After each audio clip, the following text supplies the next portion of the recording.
about a year ago, my mom started dating, which is great. Like, super happy for her.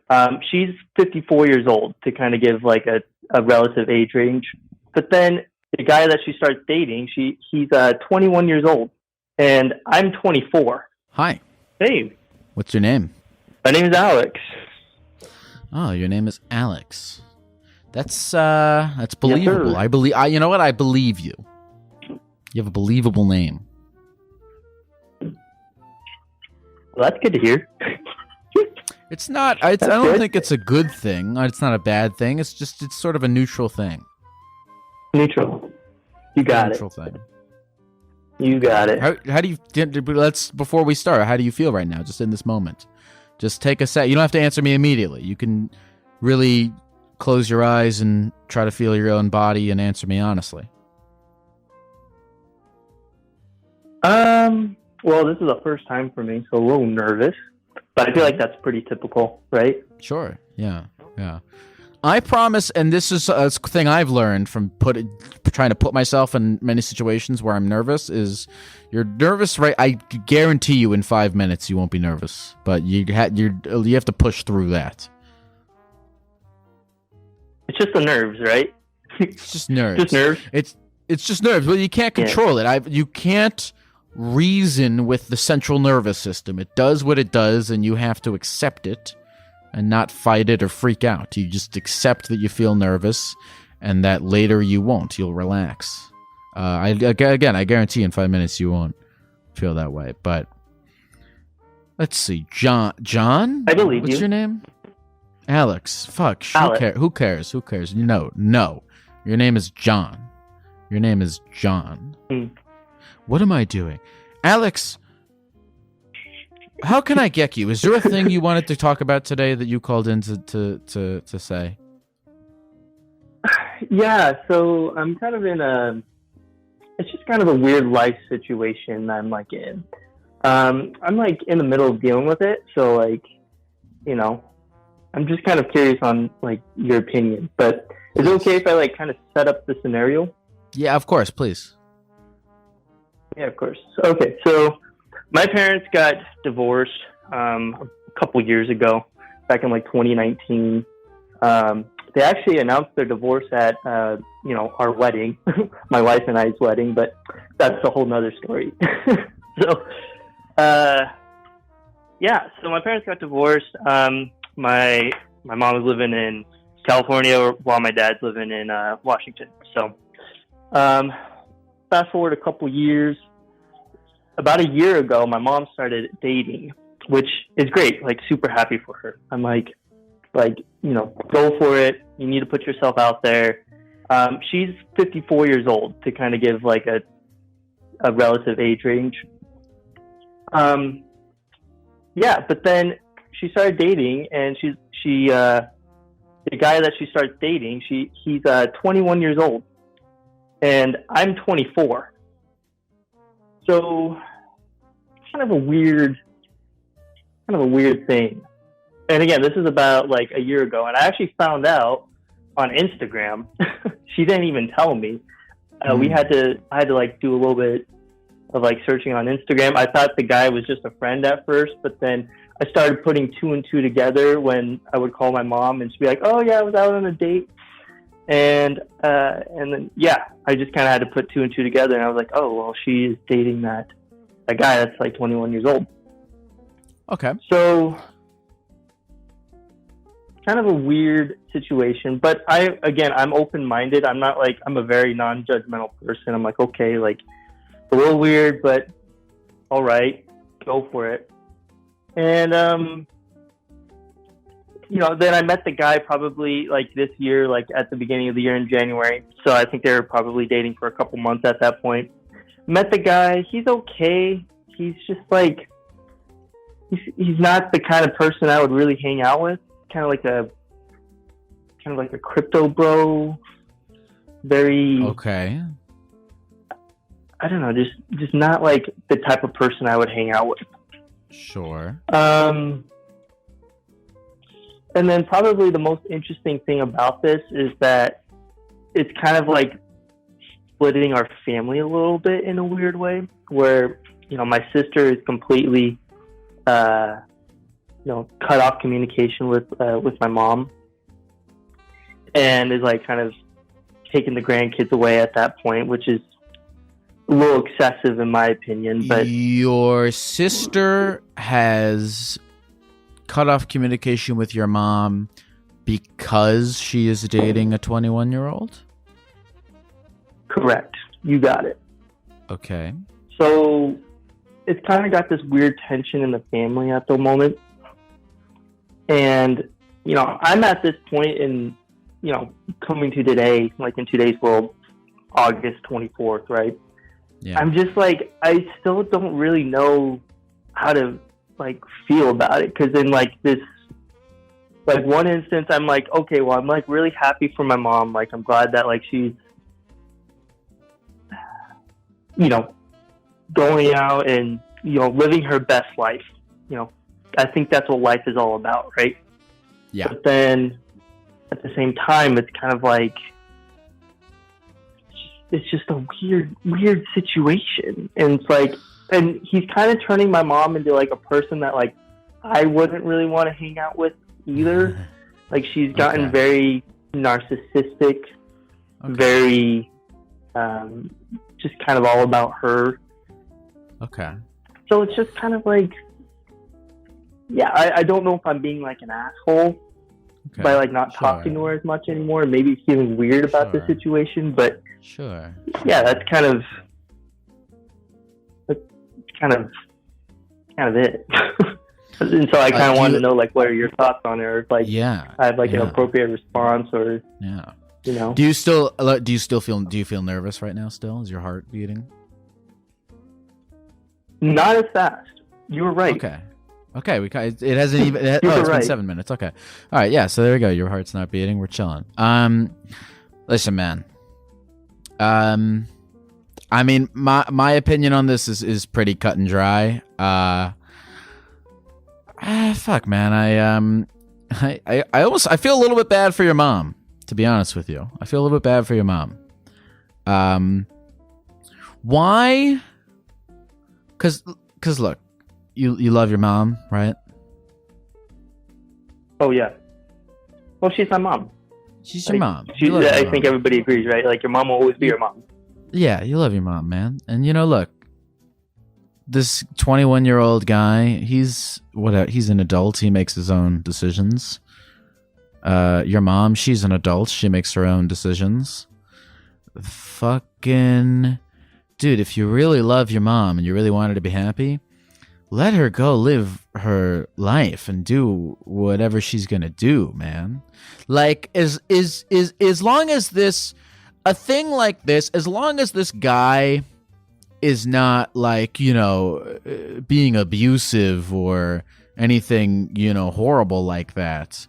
If it's just that he's 21, I mean, let the two of them fucking have fun with each other, get whatever they need out of this thing. It's none of anyone's really business, to be completely honest.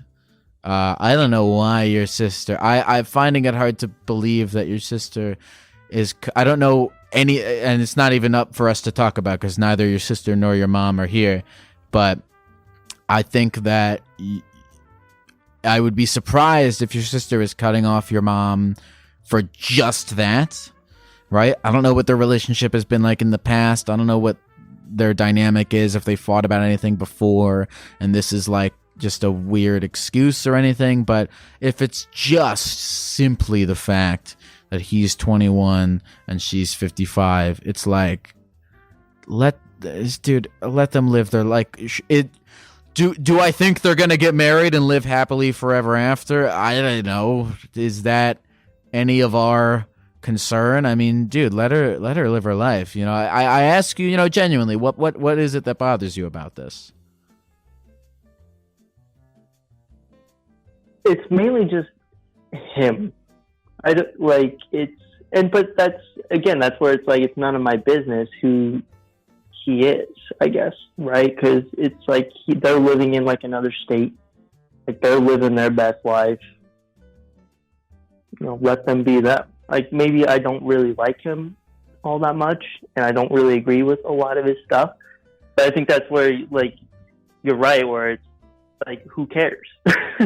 Like, I'm living my life here in Arizona, and then they're living their life in California, and yeah, let it be, right? I think this weird like, listen, if you love your mom, if you really love your mom, I was gonna say I'm not gonna tell you what to do, but if you're asking me, I think your concerns with her should be: is she safe and doing things that are safe and in situations that are safe? And is she happy? And is she happy? That's really it. Is she safe? Is she happy? And then other than that, you can't and shouldn't be trying to influence or control her decisions in any way, shape, or form. Unless if you really, truly, in good faith, believe that those decisions are influencing her safety. If you think they're influencing her happiness, you know, you can only do so much for a person. But, you know, I would only really voice a lot of concern and desire to control if you genuinely believe that they're fucking with her safety, which does not seem to be the case here. Right. So, dude, let your mom live her life.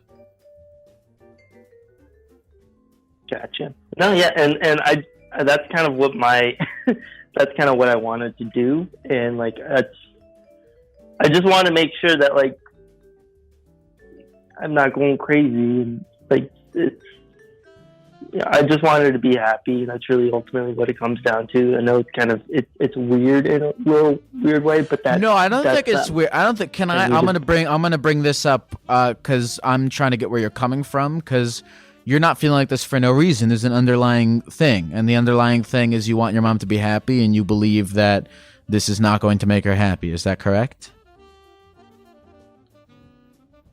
I don't know what's gonna make her happy. Like, if this is what makes her happy, then that's what makes her happy.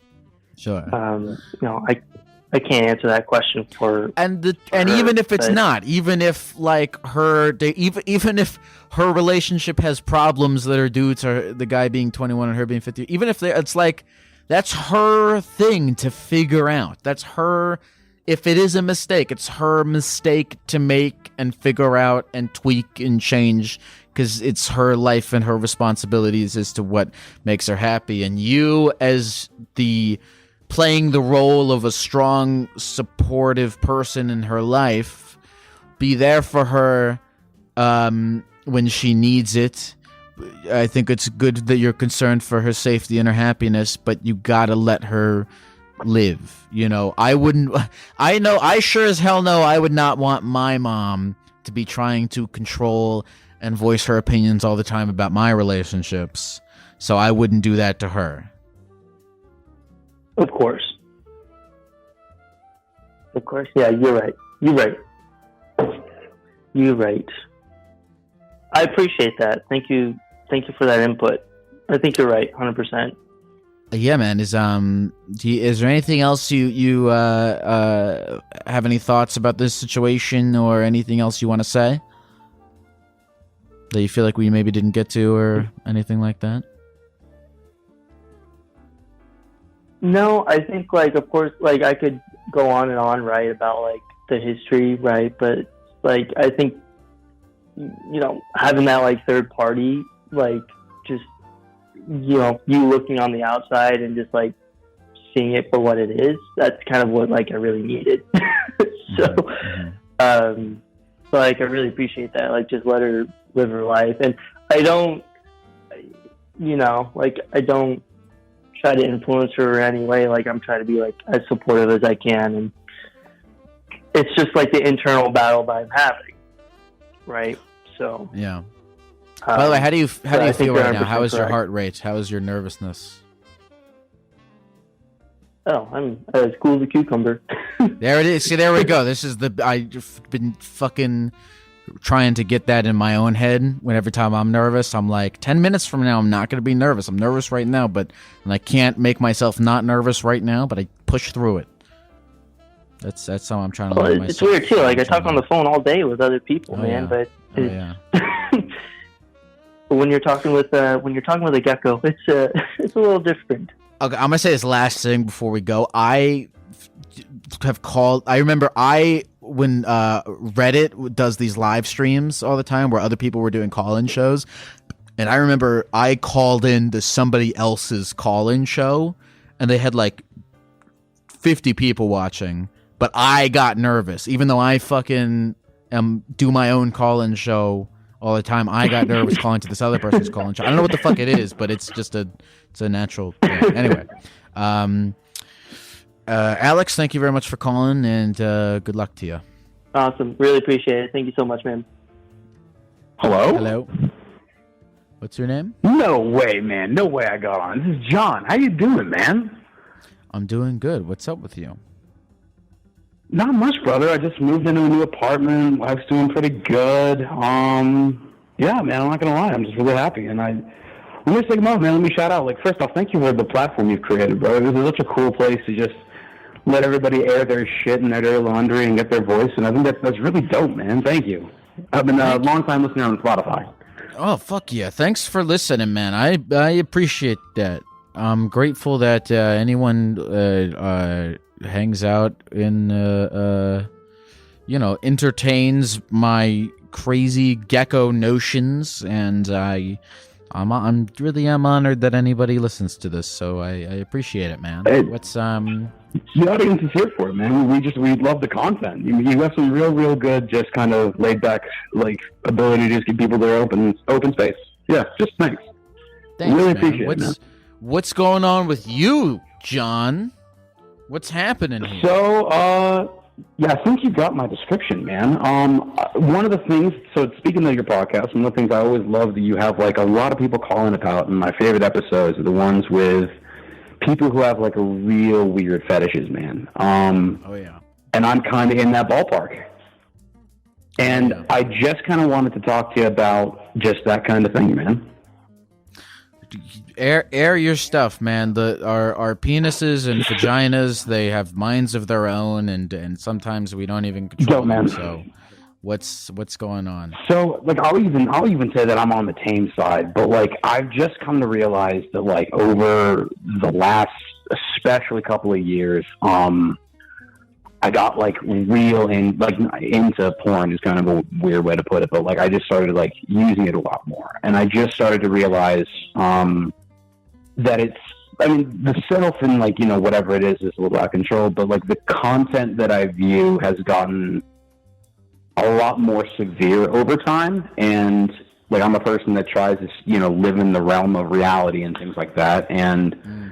Like I understand how fucked it is, but like I'm getting like super into like these women with these super unrealistic body standards, like asses the size of beach balls, waists that are so thin they're not human, and like titties the size of basketballs, like, and it's just I'm amazed at how I got to this point, and like I just think about how fucked it is that I'm like, this is not what any normal woman looks like, and any woman who would put herself to looking like this is basically like they can't be a completely sane individual. I have to believe that. And I just don't know, like I just feel like I'm going down the wrong path, because I feel like I'm getting to a point now where it's like I look at normal women and it's just like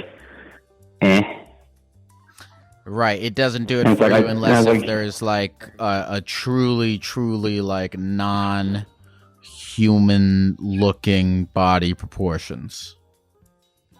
Yeah, man, and that's like some shit, because like no sane woman or no woman that I would actually like have an interest in spending any kind of time with would look like that, right? Like it's gotten to the point now where it's like it can't be, like I'm not able to satisfy myself, like even to women that exist at that level. It's like I have to go looking for like fucking cartoon shit or hentai or like 3D generated stuff. And like I just feel like I keep going deeper down the rabbit hole, and it's just I don't know. Like, like in your opinion, is porn like another drug like that, where it's like you just kind of get more extreme over time the worse you get with it? Yeah. Fuck yeah, it is. Hell yeah, it is, man. When I was in when I first started, it's funny you mentioned this, because when I first started watching porn, when I was when I was like 13 years old or 14 years old, what you're describing, that's what I was into. There was a subreddit called. It was called Bolt on. It's called Bolted On to the Max or something like that. Bolt On Maxed, something like that. Well, I've been subbed to that subreddit for like 3 years. I'm right there with you, man. Do not worry about it. Yeah, that was when I was. I got shit. I guess it must be around for like over a decade. But yeah, that was what I was into. And then lately, I kind of faded out of that. But I understand where you're coming from here. Yes, I think that porn it shows you this unrealistic thing because you are no longer hanging out in the realm of reality. You're hanging out in the realm of the imagination, and the realm of the imagination is limitless, and the ceiling is to the sky. It's infinite.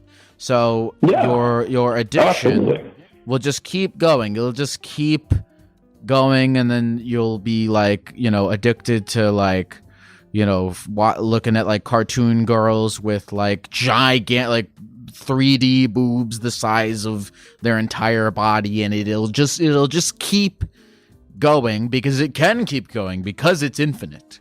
So it is a dangerous, a space to be in. I get it. It's a legitimate addiction for sure. Is this something that you have, like any other addiction? And addiction's a hard thing, whatever it is, whether you're a candy or heroin or alcohol, whatever the thing is. Mm-hmm.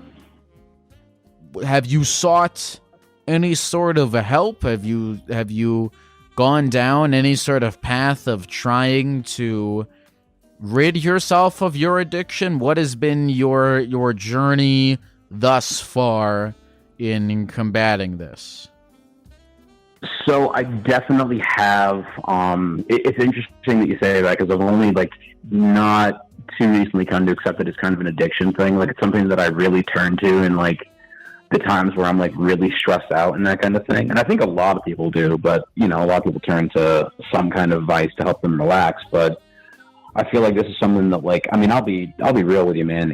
It's fucked whenever I'm like, and I'm anonymous here, so fuck it. But I'll be chilling at work in like my fucking cubicle, and I'll just be like, oh yeah, fuck, I'm thinking about this. And then dude, it's like to the point where I'll even secretly flip through the subreddits on my fucking phone or some shit like that. And I'm ooh, this is really stupid. It's really stupid, especially because there's no explaining this if somebody walks past me. But nobody does. I'm not stupid enough to do it in a really obvious way or a way that I would ever get caught. But it's dude, I literally can't put this down for 4 hours. I still will just dead brain, talking about you, we're just now autopiloting and shit and going on autopilot and shit of just looking at it. I'm like, what the fuck am I doing? I'm at work looking at this, and this is going to be this could be fucking disastrous. Oh yeah. And it's because sure enough, the I'm looking addiction at thing is that kind of shit. Yeah, the addiction thing that you got going on in your brain, it's not going to play by your schedule. It doesn't understand that you're in a workplace. It's just brain want boobs. And it doesn't really have any... And it just squeezes that dopamine gland, right?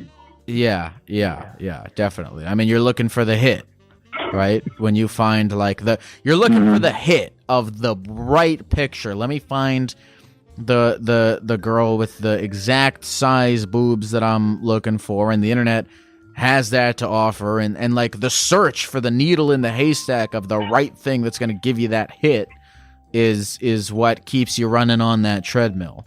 I feel I don't know anything about neuroscience, but I think it works a little bit like that, as if I no, you're right, and about the brain. And even worse than that is that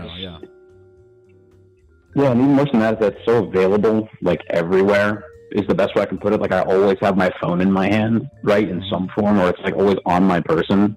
Mm-hmm. And it's, I don't keep, this is the worst thing, man. I don't keep games on my phone, because I think those are, a time sapper. Same thing with, TikTok and those kind of things. But, my base, if my brain is just off, is, to flip through porn, which is, I think it's really dangerous, man. And I think it's just it overexposes me to that shit to the point where if I get like in actual encounters. It's like I'm overexposed to unrealistic shit, and then on top of that as well, I'm overexposed to that shit generally.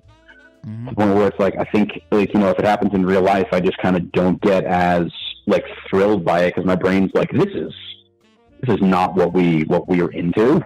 Of course. I'm like, no, yeah, it's the real thing, isn't it? Shouldn't that be more important?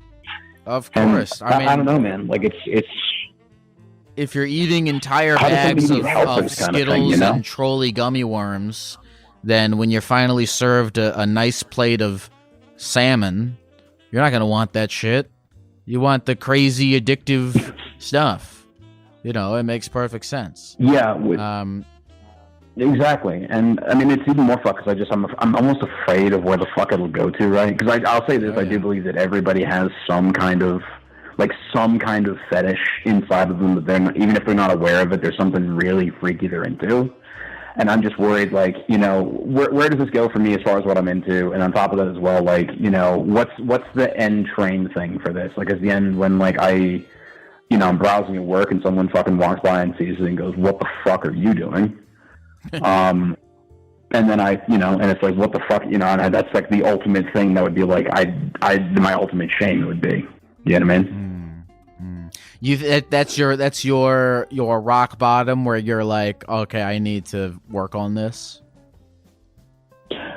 I would say that's like the thing that terrifies me the most of happening out of this. I mean, you know, everybody's into whatever they're into. Like, I'm sure there's plenty of people who are into really weird shit that are plenty successful. I don't think that's stopping anything. But I think that if anybody becomes labeled the dude who looks at weird shit at work, I think that you're just kind of ousted, period. Like, which is super unfortunate. Now we're finding a line here between, like, what is a fetish and how should a fetish be treated versus what is, like, you know, a pornography addiction, and how should that be approached? Because I mean that's a different thing. I feel like the whole fetish versus addiction. I mean, you're talking about a porn addiction here. Is that like a real thing that's recognized though? Like, do people actually recognize this as like a real? Yeah, man.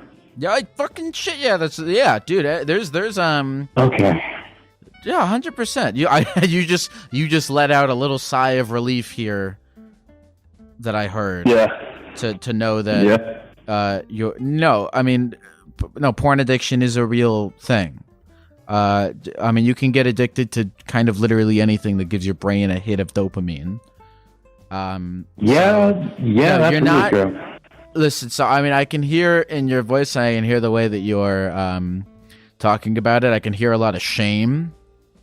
And it's interesting. I'm thinking myself, because I'm not an expert at this stuff, and I'd love to get perspectives from people who are about what to do with that shame, right? You have this shame about this thing, but when I'm thinking about you and I'm thinking about your issue and I'm thinking about, okay, what is the best way for you to move forward to live healthier and happier and better? And in that moving forward, what do you do with the shame? Do you attempt to abandon it altogether, or do you use the shame to motivate you? Like, what do you do with it? I really don't know. I wonder how other people with other addictions kind of where they put their shame, if they put it to use or if they put it in the garbage. See, that's the thing, is that, like, I feel like, and this is going to be probably the most, like, fucked opinion that I could have, if I'm honest with you, but I feel like it would be easier for me to admit to others and, like, to seek outside support from, like, because, you know, what's the thing that they say with addictions generally? It's like, seek support from your friends and family to kick it, right? Mm-hmm. This is not exactly. I would rather confess to having a drug problem in my friends and family than I would to having a porn addiction, which is like really fucked if you actually think about it, because it's so much less worse in a lot of ways. Well, in every way, in literally every way, but yet there's this higher level of shame that I think I'm not off base by saying that's just something it's real hard to have a discussion about that with any human being in person, unless they're like a professional therapist, right? Which I think, is this something that I guess, like, I probably, if I'm serious about kicking it, something I might want to see somebody about. Because if I can't talk to, like... Of course, this is something that you should see somebody to to talk about. I mean, there are people who are trained, it's their whole thing to help people with addictions. I mean, we're sitting here both kind of spinning our wheels about the path forward. And when I have any conversation on this show, I'm always thinking, like, what would an actual person who knows things about the brain and how it operates have to say about this? You should definitely go find some, because also you're, at the very least, what I know you should do is, I mean, you're keeping this up, right? Like, this is like a thing that you have really bottled up in you, and your shame is just growing the more and more you bottle it up. And so whether it's right now on this phone call, or if it's to a friend, or if it's to a professional, you gotta let this out and deal with it, or instead of holding it in like a fart that's about to explode your whole body. I love the analogy, brother, and I think you're right. I mean, I honestly, again, appreciate the platform for just the fact that I get to be kind of anonymous here and admit my problem. You know what I mean? And, like, just kind of seek a little bit of advice on, like, hey, I feel fucked, man. Where do I go? And, you know, I think giving that input really helps out a lot. Just the fact of hearing, like, hey, you have a normal problem. You're not the only one who has the problem, and it's just another form of addiction. You know, you can treat it just the same as anybody treats any other form. Well, we all have a thing, right? Like if, I mean, there are people listening to this who might be like, oh, why is this guy, you know, it's weird that this guy is into, you know, bolt-on boobs, but then, like, they're addicted to TikTok. They check their email compulsively. They're eating McDonald's. They're smoking cigs. They're vaping. They're addicted to other people's praise. They're addicted to fucking video games. They're addicted to watching. You can get addicted to anything. Everyone has their things. Everyone has their problems. And to have like a dick measuring contest of, well, my problem's less shameful than yours, so I'm going to judge you, or vice versa, is not, you know, a cool way to go about it. So I mean, you're in good company with other human beings who are dealing with just shit that they have going on. So I mean, don't you know, brother, beat and yourself up about it. Yeah, and I think I honestly forgot that. Like, what's the true statement I think I can possibly say is that everybody's battling their own demons, right? And I think that goes for both you, me, and everybody's in the audience. And sometimes I think it's really easy to forget that everyone's struggling with their own shit. And I just feel like I'm struggling with a problem that's never been dealt with before, which is just not true about just about anything, which is both a great, I'll tell you this, thing in reality. Go look on the r/bolted-on max and see how many active users there are on there right now, and you will realize you are not alone. Yeah, you got a good point. Damn. Somebody's making those posts. With the proverbial wisdom here. It's funny because when you're browsing porn, you think that you're like alone, but you're on a website that was, first of all, millions of other people are on. Other people are commenting on this website. People are liking videos on this website. They're uploading videos. You think you're alone, but you are part of a really a large community when you're on these websites. But a large community of equally fucked up individuals. Yeah, fair enough. Well, John, man, listen, I hope that you do get you know, the whatever it is you need to help kick this, man. Is there anything else you want to say to the people of the computer before we go? Just exactly the advice we kind of came to here, brother. Like, everyone's battling their own demons. The best thing you can do is just kind of work on yourself and love yourself, guys. I'm gonna go do that and find someone to help me with my problem. And thank you, Lyle, for the time and taking the energy to talk me through it and help me reach this conclusion, man. I appreciate it. Of course, man. Thank you for calling. You too, man. Bye. See, to me, the most funny thing about that call is that John, and everyone who heard him and everyone listening to this knows what I'm talking about. John had this palpable energy to him. A lot of people call in and they have like a sluggishness to them. But John sounded like he was fully, like he was in a suit. And his head is held up high and his shoulders were broad. He had a really... It's so funny for him talking about a thing that he feels a lot of shame about. He had a very confident strong, palpable energy to him, just as a human being, which I find so interesting. He did not give off a cadence of a broken man who's a slave to the internet showing him pictures of Z cups. He sounded like a guy who drives his car and stops at stop signs and waves hello to the people in his apartment building when he sees them. He was a guy. And that's interesting, too, because he's that guy, but he also is carrying this thing that he's shameful about. And I think there are maybe people that he comes into contact with in his life and when he presents himself around that maybe think that he's got, I should be more like that guy. He has his chin faces towards the sky as he walks around, and he's wearing a suit and a tie. He looks like there's nothing could possibly be wrong with him.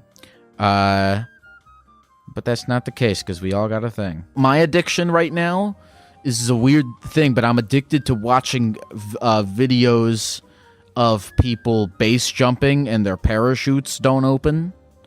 It gives me like a hit. And like, you know what I'm talking about? This like kind of more, I think it's like r/morbid reality. Don't go on there if it's not for the faint of heart. But these like just really fucked up internet videos have been getting me hits. And yesterday I was editing something. It was like fucking 2 p.m. Just not a time for that kind of shit. And I wandered myself to the subreddit and just was watching just really fucked up fucking videos of NSFL type shit.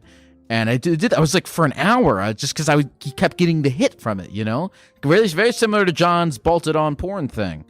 And I had a moment, I'm sure very similar to John's moment, where I was like, the fuck am I doing right now watching this person get decapitated by a train at 2:30 p.m. on a Monday? What am I fucking doing here?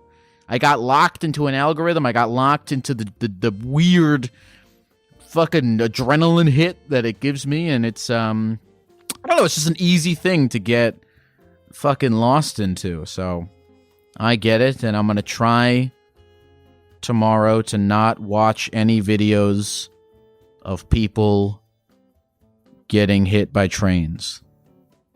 Maybe. Feels good to get it out there. Hello? Hello. How are you doing, Jennifer?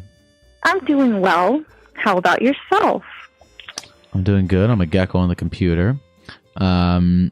So, Jennifer, how can I get you this evening? Well, I came for some advice. Okay. Well, I am a serial work dater.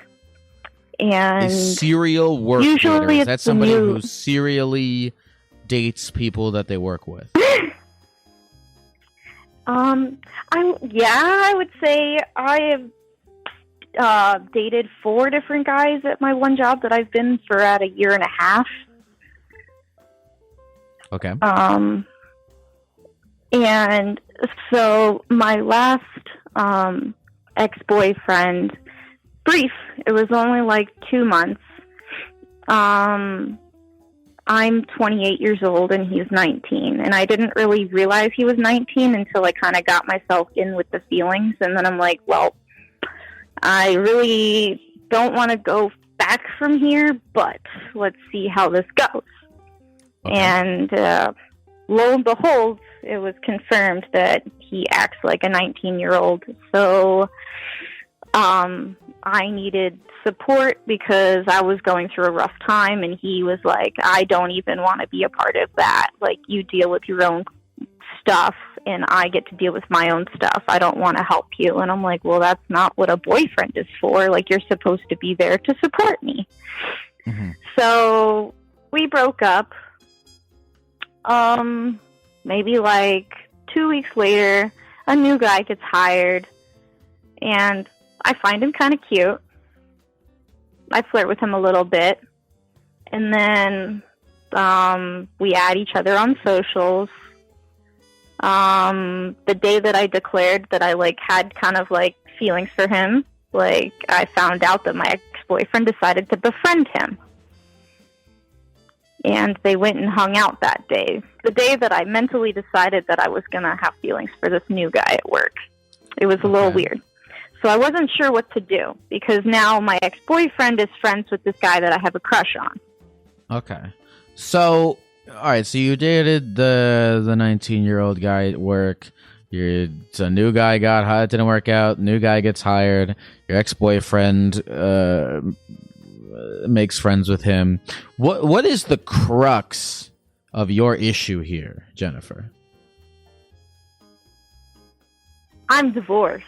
That's the problem. Why is that a problem? Because I spent almost 10 years with one person, and I don't really know how dating works.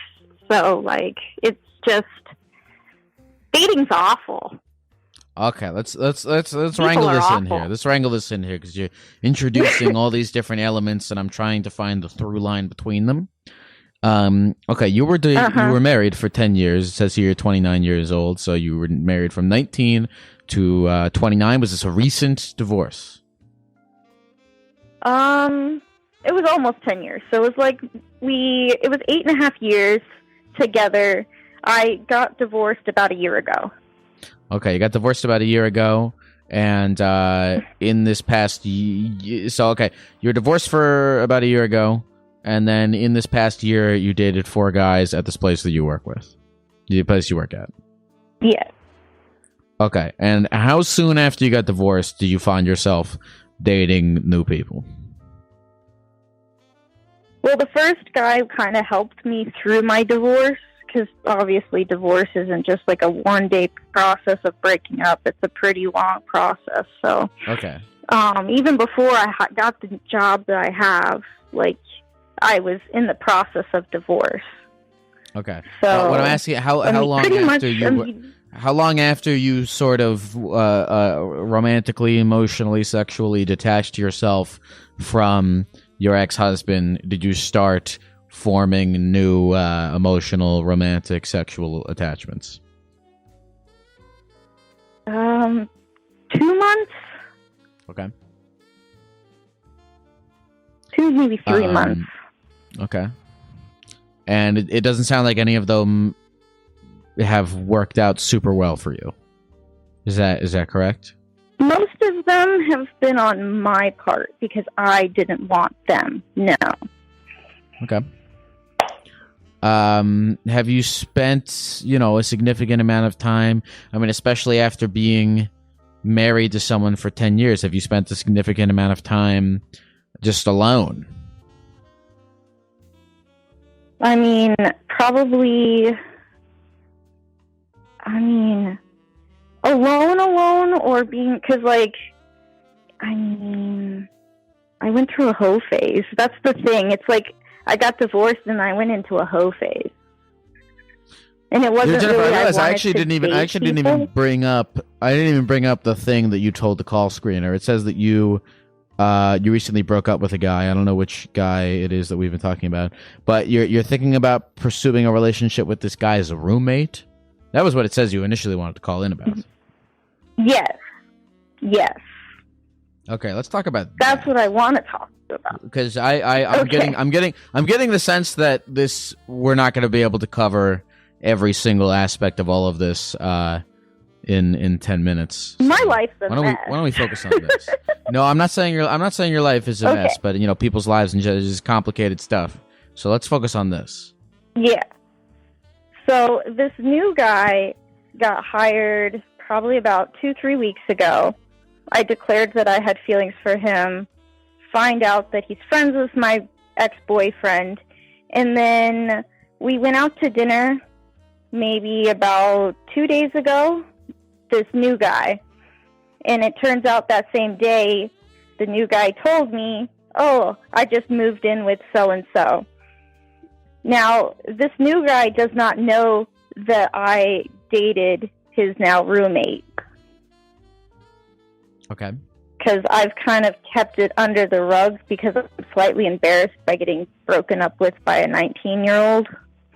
Is the ex-boyfriend the 19-year-old? And I'm really Yeah, my ex-boyfriend's the 19-year-old.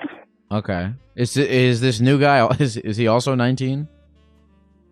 No, he's 23. Okay. All right. But I don't know, because I know it's going to get messy because now they're roommates. But when I had feelings for this new guy, they were not roommates. Okay. Listen, I think this whole roommate thing, it feels a little bit irrelevant to me, because if you like this guy and this guy likes you and you feel confident about that this will blossom into something productive for you, then the peripherals of who his roommate is and things like that don't even matter.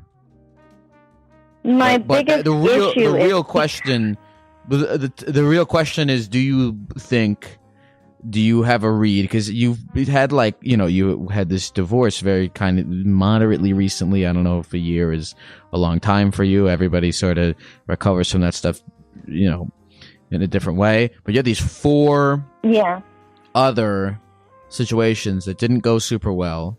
And so now, if you don't want to keep wasting your time, you should really take into consideration with this new guy, thinking about your feelings, thinking about who he is from what you know about him. Is this going to be a productive thing for you to pursue? That's the real question. I don't give a fuck who his roommate is. Nobody cares. What the real question is this going to be a productive relationship for you to pursue? That's what I would ruminate on. Not, how am I going to deal with his roommate? What, you guys aren't dating anymore. Who gives a shit? It doesn't matter. I mean, ultimately, I want to be friends, because I feel like my biggest downfall with my most recent ex-boyfriend was we were very attracted to each other very fast, and that's kind of where our relationship started, was just from attraction, and it wasn't at all getting to know each other. And Okay. I feel like I've learned my lesson with that. And now, Great. with this new guy, I want to get to know him before I try to pursue anything potentially. So right now I don't know, but I do see some potential. Okay, in great. him And as a I think I like hearing that, because you've gone through these 4 things that didn't work out so well, but it sounds like you're learning more about who you are and what you want and how you want to approach relationships, and you're applying that knowledge. And I think that's great. I think you should keep doing that. As far as the roommate situation goes, it's irrelevant to me. I just feel like because he's 19, and so my ex-boyfriend, whenever I came back from dinner, my ex-boyfriend found out, and he texted me, and he seemed pretty upset. He deleted me off of social media the next day, and I'm really afraid of my ex-boyfriend trying to sabotage this potential for a relationship, because he's 19, he's petty, he doesn't understand his emotions and his feelings, and honestly, that relationship failed extremely badly because he was just an awful boyfriend. But I'm worried. Jennifer, if your relationship with this new guy is worth anything at all, then it is not sabotageable by a 19-year-old kid. Or by anyone except for you and the person. That is understood. Jennifer, is there anything else you want to say to the people at the computer before we go?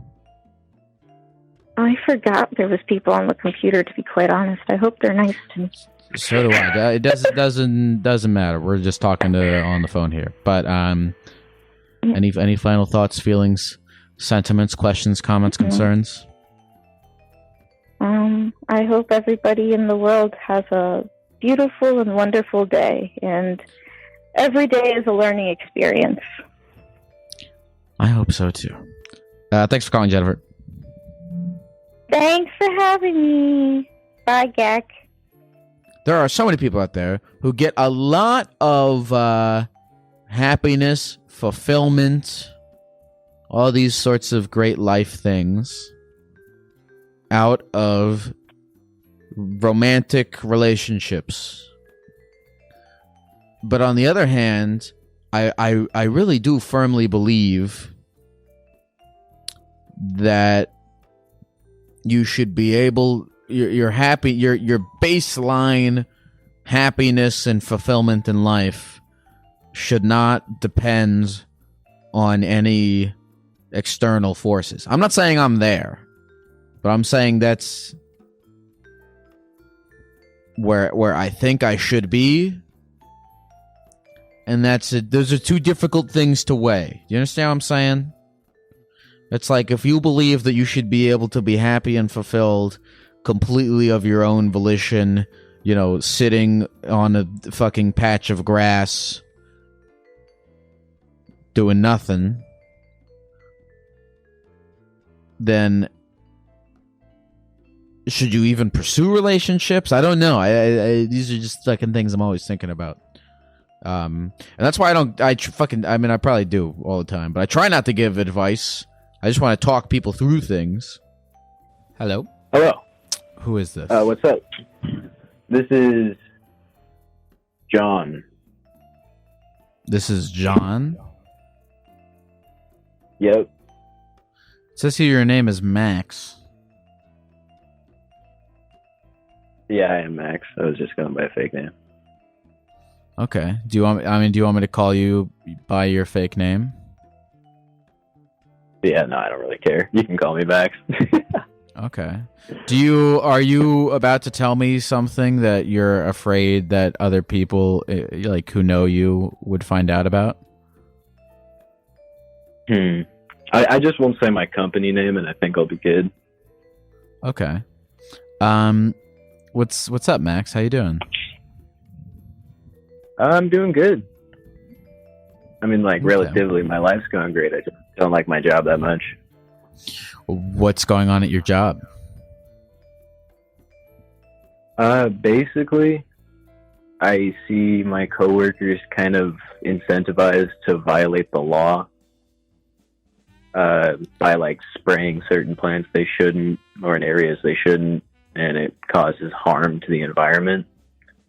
And I'm also incentivized. Start me off with this. Where do you work? It's a pest control company.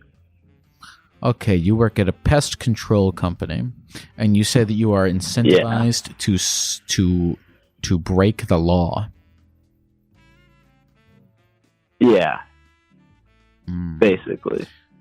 And what law are you breaking? Just there's certain laws put in place by the agricultural department, like not spraying pollinating plants. And I've seen my coworkers do it. I always try and avoid it, but it's kind of hard to. When bugs go to those plants, it kills them, like honeybees and all the good stuff, like butterflies. So you are supposed to spray these plants that you claim. Why is there a law that protects these plants? Well, it's because the way that the environment works is, you know, everything's a little piece in it, and everything goes together. And the pollinating plants, like all types of bugs that are reliant on going to that plant to pollinate, they go there and they die from the pesticide sprayed on the plant. And the plant dies because nothing will pollinate it anymore because it has pesticides on it. So if this kills the plant, and the whole point of the business is to have the plants, why would the company incentivize you to do something that hurts the plants? Well, really, it's just like if there's a really infested house, and let's say a customer has it completely overgrown on the outside, plants everywhere, and like you can't spray the outside when there's that much plants, like under the law. But I've seen my coworkers do it because we have like a number that tracks our score on how well we do houses, and everyone wants theirs to be really good. So they'll spray that plant because they don't care. They don't want that number to drop. So because if it drops too low, you get fired. So wait. When you say you do houses, do you mean you go to people's houses and you spray their plants to kill the pests? Yeah, basically. It's mainly the house itself I'm spraying.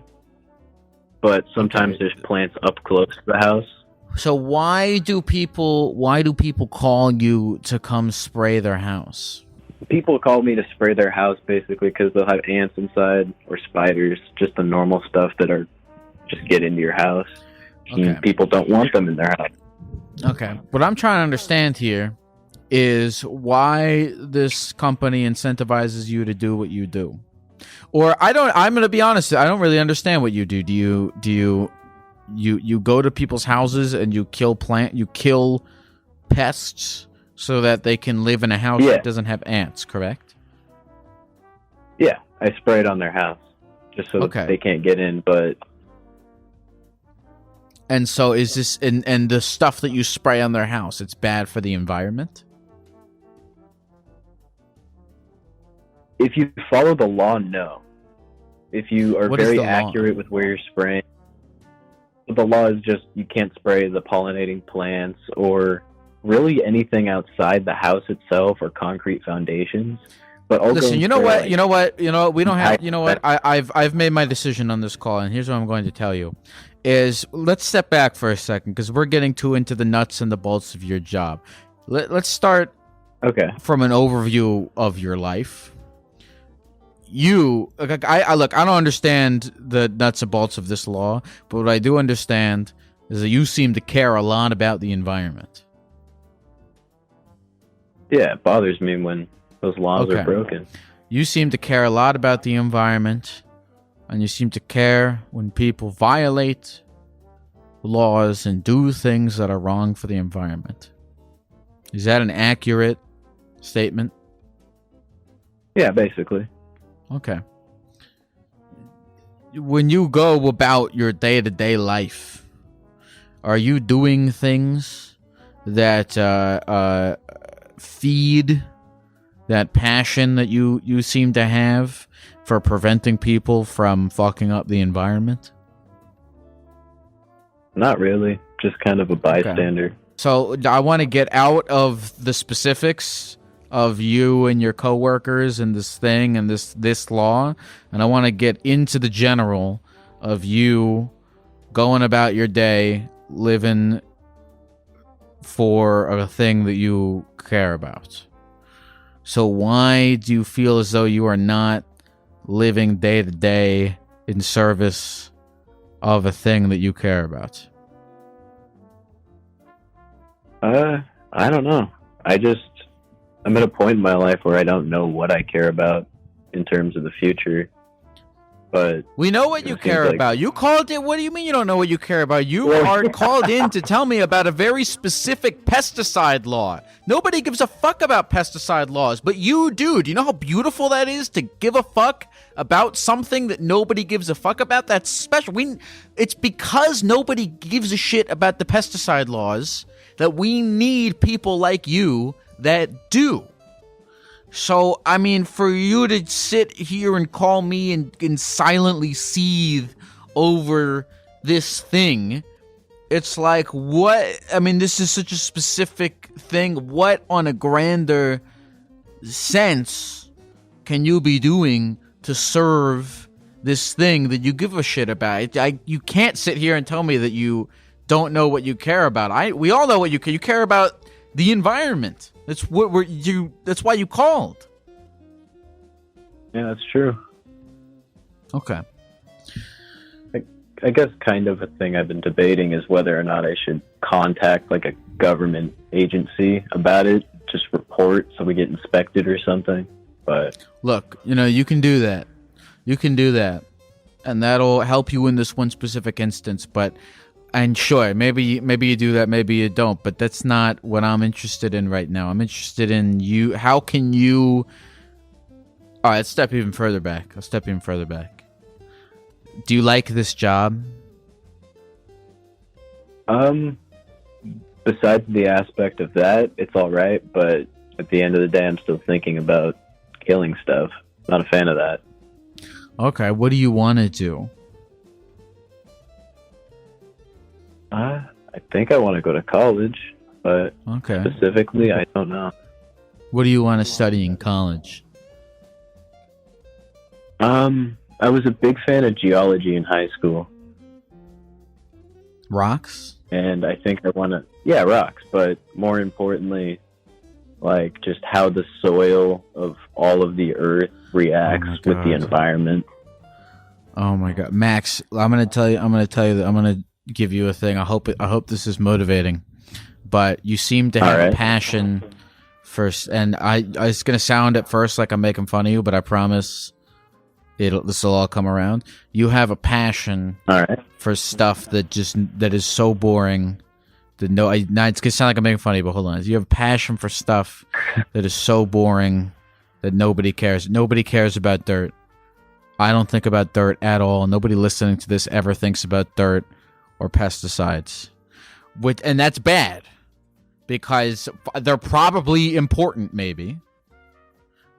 And so we need you as a person who gives a shit about things that nobody else does, like dirt and rocks and fucking plant laws, to really attack that sector as passionately as possible, because if you don't do it, nobody else will, because no one else cares about fucking rocks.